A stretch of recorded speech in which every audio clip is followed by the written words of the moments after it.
Hi, it's me again with Corel Draw Tips and Tricks. I asked somebody to send me a file. They want to make a stencil font out of this font. But this is not a file. Well, it is a file, but it is a clip art.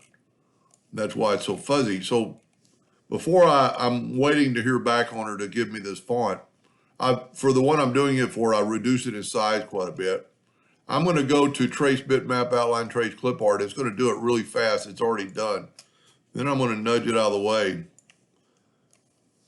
And to get that shape, we only want the outer shape. So I'm going to take a rectangle around the outside. I'm going to take the Smart Fill tool. It does not matter what color.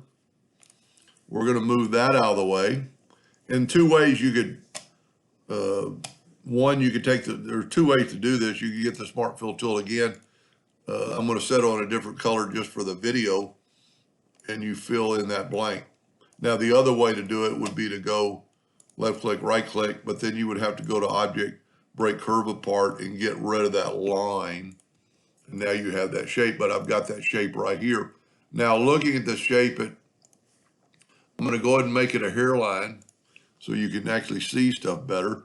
And if we look, we're pretty close, but there's a lot of things wrong with this.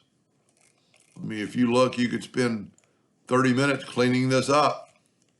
Well, maybe a lot of people not aware that you can go to your star, under stars, and pick a 10-sided star, and then just draw that, almost that exact star.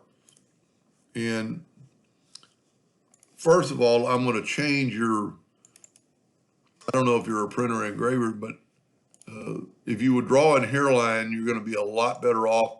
And I'm going to make don't have to, but I'm going to make it RGB red. And then when you take the star, you're going to be, well, yeah, it worked. And you can see that star is a little bit different, but we could, spread it out a little bit and play with it and get it pretty close. And you could actually get it dead on if you needed it to be. So this is our old one. We're going to make it black. We're actually going to select both of them and hit P and put them in the center of the page. And you could get it dead on. Don't worry too much about the curve shapes. We can get that later. And I'm not going to take much time, but you could bring that star up, and because it's a star, it works like a polygon. So every node is going to move on its own.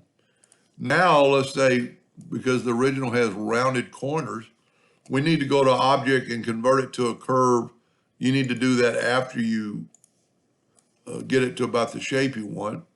Then we're going to open up the Windows Dockers corners and take the Shape tool and grab just the inside. It's going to be a little difficult. I can hold down the Alt key and grab just the inside nodes. And I'm going to round off the corner just 0.01. And look at that, we rounded off those corners. Now the ones that are more of an angle are going to look like they go more than that. So they're all about the same, but you could make them all kind of look the same. So that's basically that star. So now I'm just waiting. If you want to stay tuned for part 2, when she sends me this font. A lot of this font will just fall out. The B would stay, but I need this font. I don't have that font. So stay tuned for part 2, and we'll make a stencil font to cut that out. Hope that helped. Thank you for watching.